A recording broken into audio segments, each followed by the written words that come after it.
You won't believe what happened when the HOA president, who everyone calls Karen, crossed the line and broke into my rental cabin without permission. It all started as a quiet weekend getaway, a chance to relax away from the city noise. I had taken every precaution, installed a smart lock, made sure everything was secure, and was ready to enjoy some peace. But then, out of nowhere, Karen showed up.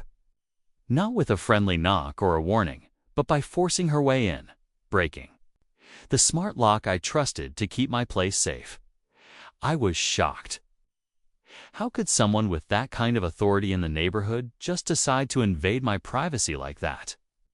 This wasn't just about a broken lock, it was about trust, boundaries, and respect. When I confronted her, things got tense fast. Instead of apologizing or explaining, Karen acted like she was entitled to do whatever she wanted. That's when I realized this was bigger than just a broken lock or a weekend ruined. It was a clear violation, and I had to take action. I called 911 right away, because breaking into someone's property is serious. The police showed up, but the real battle was just beginning. I didn't want to just let this slide. I had to protect myself, my rights, and my rental property. That's when I decided to sue her. What followed was a tangled mix of legal drama, neighborhood gossip, and some hard lessons about standing up to people who think rules don't apply to them. But how did it get to this point? What made Karen go from HOA president to someone willing to break the law? And what happened after the police left? I'm about to tell you the full story, what happened before, during, and after that shocking moment. Stay with me, because this isn't just a story about a broken smart lock, it's about fighting back when your peace and property are threatened.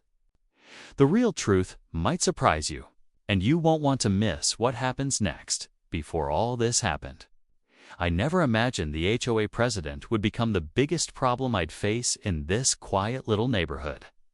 The cabin was supposed to be my escape, a place to unwind and recharge. I chose the area because it seemed peaceful, with rules in place to keep everything orderly. That's why the HOA felt like a good thing at first. They were supposed to protect property values and keep things running smoothly. But over time, I started noticing Karen wasn't just about rules. She was about control. There were small signs. Early on, Karen would show up unannounced, asking questions about who I let visit, and reminding me about restrictions that didn't seem to apply equally to everyone. Some neighbors told me she had a reputation for being strict, even harsh. But I brushed it off. I figured as long as I followed the rules, I'd be fine. The smart lock on my cabin gave me peace of mind because I knew no one could get in without my permission, except, apparently, Karen didn't think that mattered. What I didn't know was that Karen had been watching my property for weeks, and she wasn't happy about a few things, like the way I had personalized my cabin's exterior, or how I used the property for short-term rentals. She believed I was bending or breaking HOA rules, and instead of talking it out, she took matters into her own hands. The broken lock wasn't just about access, it was a message. She wanted to remind me who was in charge. When I first realized the lock was damaged, my heart sank. It wasn't just a security breach. It felt like a violation of my privacy and my rights as a tenant. I started digging into HOA policies and talking to neighbors, hoping to understand why Karen would do something so extreme. There were whispers about past disputes and power struggles within the HOA, but nothing concrete. As I pieced everything together, the tension only grew. Why was Karen so determined to control my rental cabin? And what would happen if I pushed back? The answers weren't clear, and the situation felt like it was spiraling out of control. This wasn't just about a broken lock anymore, it was about standing up to someone who refused to respect boundaries. The story was far from over. As the days passed after the break-in, I found myself caught in a tangled web of neighborhood drama and legal questions, Karen's actions had sent shockwaves through the communities. Some neighbors were quietly supportive, while others seemed nervous, not wanting to get involved. It became clear this wasn't just about me or the broken smart lock. It was about power struggles within the HOA itself. I started hearing stories from longtime residents. Apparently, Karen had a history of overstepping boundaries. One neighbor mentioned how she once tried to find someone for planting a garden that didn't fit the aesthetic, while another talked about her insisting on strict parking rules that seemed to only affect certain homeowners. These little things added up, painting a picture of someone who saw the HOA not just as a community group, but as a tool for control. At the same time, I had to face the reality of protecting my rental property. Guests were understandably worried about safety after hearing what happened, and the smart lock damage raised serious security concerns. I contacted the lock manufacturer and local locksmiths, trying to find a way to prevent something like this from happening again. But I also knew the legal battle was inevitably. Couldn't just let Karen's reckless behavior slide. The HOA board meetings became another battlefield. Karen kept insisting her actions were justified, claiming she had concerns about rule violations on my part. I attended several meetings to present my side, only to be met with resistance and awkward silences. It felt like the board was divided, some members quietly backing Karen, others unsure how to handle the situation without making waves. Meanwhile, the police investigation was ongoing. Officers took statements, collected evidence, and warned Karen about the seriousness of breaking and entering. But that didn't seem to stop her from pushing back, accusing me of stirring trouble and trying to sabotage the HOA.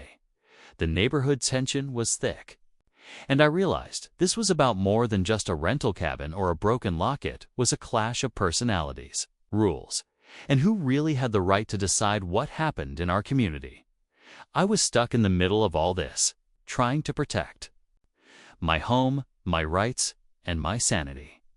The next steps felt uncertain, and every conversation seemed to raise more questions than answers.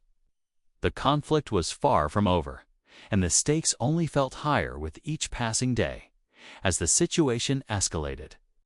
Every day felt more tense than the last. Karen wasn't backing down, in fact. It seemed like she was digging in deeper, determined to prove a point no matter the cost. The HOA meetings turned into battlegrounds where voices were raised and accusations flew. I tried to stay calm and focus on facts, but it was hard when Karen kept twisting the story, painting me as the troublemaker. The broken smart lock, the invasion of privacy, it all became a blurred mess in the middle of heated debates and gossip spreading through the neighborhood. My rental guests started canceling bookings. People were scared, unsure if the cabin was even safe anymore. I felt the pressure mounting not just from Karen and the HOA, but from the threat this whole mess posed to my livelihood. Repairing the lock wasn't just about fixing hardware. It was about restoring trust and security that had been shattered. Then came the unexpected. One afternoon, I arrived at the cabin to find signs someone had been there again. The door was slightly ajar, and footprints led away from the porch. Panic hit me hard. Was Karen back, or someone else? I called the police immediately, but the officers could only take a report. There was no proof. Who had been inside this time? This new violation pushed everything to the edge. The community was buzzing with rumors, neighbors whispering about the feud between me and the HOA president. Some took Karen's side, convinced I was exaggerating or stirring trouble, while others reached out, offering support but wary of getting involved in such a messy conflict. The legal battle loomed large. I was preparing my lawsuit, gathering evidence, and consulting with lawyers who warned me this wouldn't be quick or easy. Karen's stubbornness and refusal to cooperate made it clear this fight would test more than just my patience, could change the whole dynamic of the neighborhood. With every meeting, Every phone call, every sleepless night, the tension built.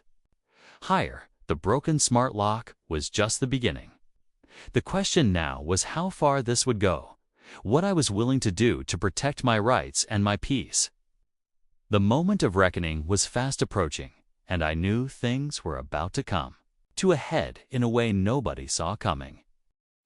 Just when I thought things couldn't get any worse, a new twist threw everything into chaos.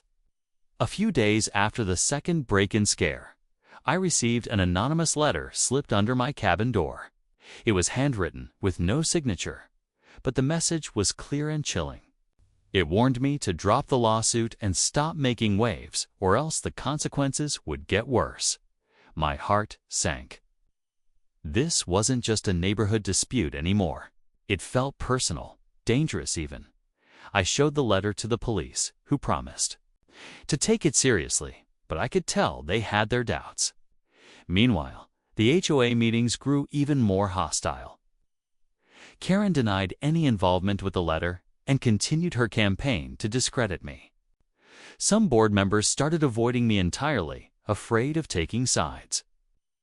The community was split in two, and the tension was thick enough to cut with a knife.